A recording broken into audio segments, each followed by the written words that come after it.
What's going on YouTube? It's your boy Humble Warrior. Had to do the part two of this video real quick. What I was saying yesterday was the credit or the credit that Tua actually deserves is is never going to be given to him. However, if you go back and look at the play-by-play of that Patriots and Dolphins game, they only had two drives that were 3 and outs out of 8, which is less than 25%. Out of what? Out of the three scoring drives, three of the other drives were at least 7 plays long, which means that he converted first downs twice, and then they had to punt it. But out of 8 drives, they had 2 3 and outs. That's not bad. That's actually very very good productivity. Now it may not be to the liking of what people expected, what they may have wanted. However, he got the job done. At the end of the day, that's what you want. You want your team to be able to stay on the field. You want them to produce. You want the yardage, the plays, the highlights. Now he made, like I said in another video, he made a dumb pass to Tyreek that Tyreek made an outstanding catch and helped him out. But outside of that, he didn't make many mistakes. He didn't play his best game, no, but he didn't play bad either.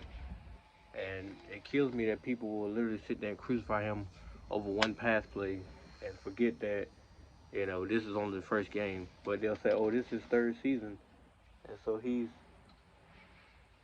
supposed to be better than that. Which I go in the house.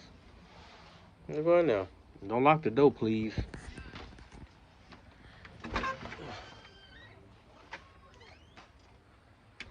But he's expected, to have these highlight reel plays and throw for 400 plus yards. That's unrealistic every game. Now against Baltimore, does he have a chance? Absolutely, based on their injuries right now. They have two of their best corners are out. So Tyreek and Water should have plenty of mismatches on that field Sunday. But with that being said, what? With that being said, it shouldn't. The expectation should go to the roof. It's still a football game. Move your hand. It's still a football game, so it's not like they're gonna go out there and say we're gonna just blow them out the water. This dude playing too much now. But it's not like they're gonna say we're gonna blow them out the water or nothing like that. Now to be safe, I'm gonna probably say he'll probably put up 320 yards, 3 touchdowns, and Jace quit. 320 yards, 3 touchdowns, with no interceptions. Um, I'll probably say 22 or 26, somewhere along that line. I'll give him 26 pass attempts. Like I said, anything above 30, I don't think Tua should be actually throwing the ball 30, 40 times a game. It doesn't make sense. Now, hopefully they have a more balanced rushing attack, but we know that the Ravens have a pretty good stout run defense, so it's going to be interesting to see how they play against Moister and Moisted and Chase Edmonds. But if I'm Tua, I'm going to utilize all my weapons as he's been doing. The running backs out the backfield, the tight ends.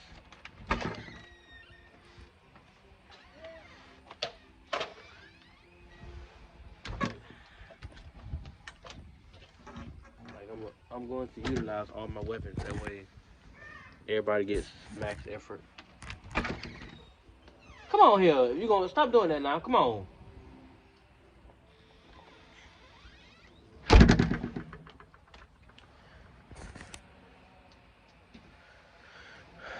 I mean, for those who really don't do the stats or play-by-play, just go back and look at it. You'll see that the Dolphins offense actually stayed on the field a good amount of time during that game. Now, the flip side to that coin is their defense shut down a one-sided Patriots offensive attack.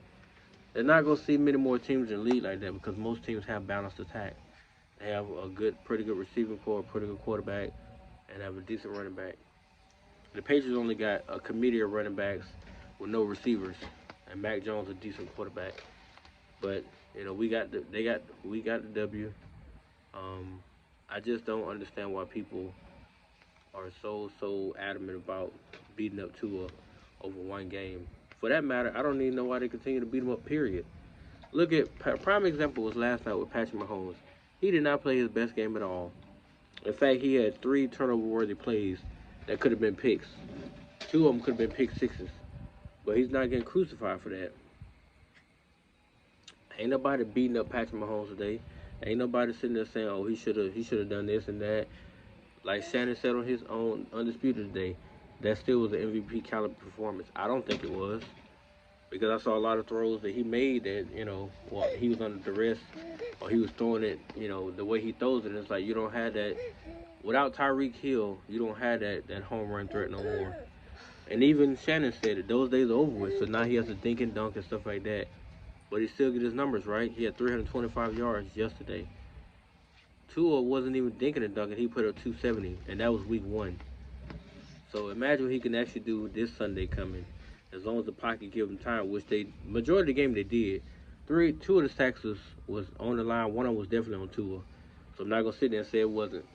But if he gets the time he needs, he can put up 350 yards on Sunday. I just want him not to, commit turnovers, don't throw picks. He had a near pick Sunday, but luckily, like I said, Tyreek's in the right position.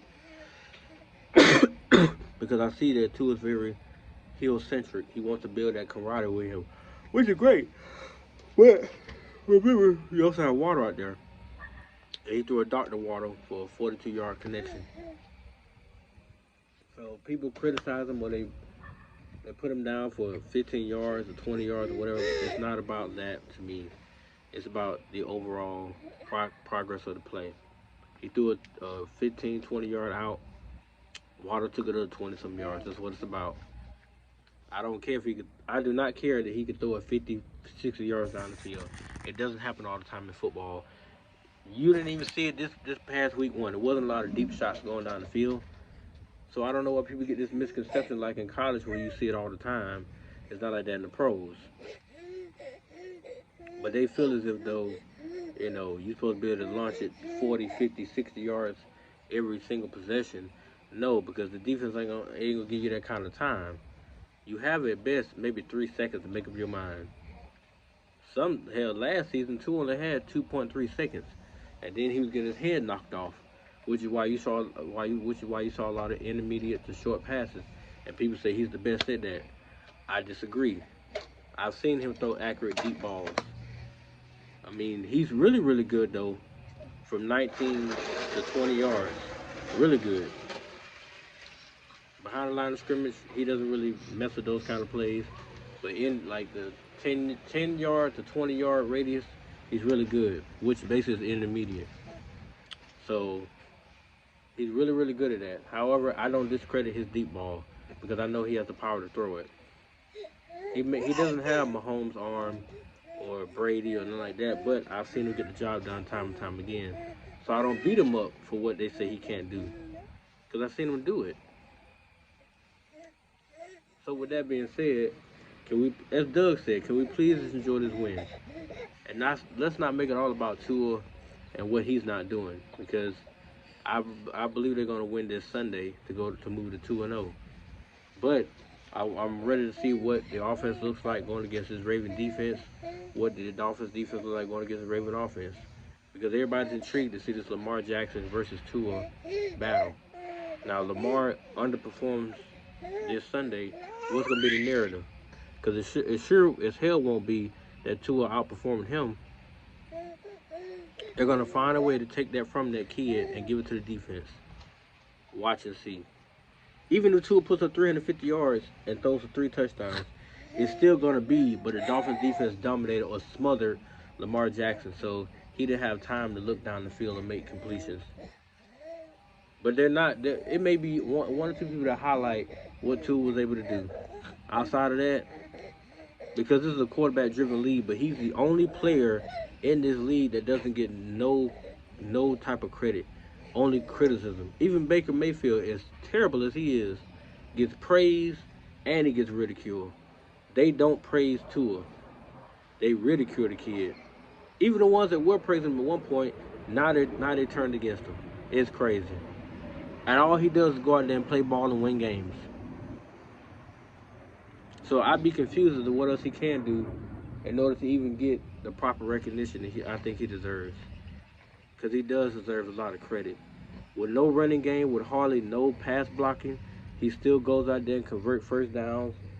He doesn't throw 2 or 3 touchdowns a game, no. But he'll give you a touchdown in a meaningful moment.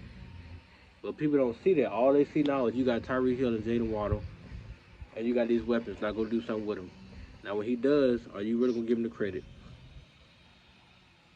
or is it gonna be on the weapons that he's throwing to? Which knowing them is gonna turn to this Tyreek Hill. It is this offense is all about Tyreek.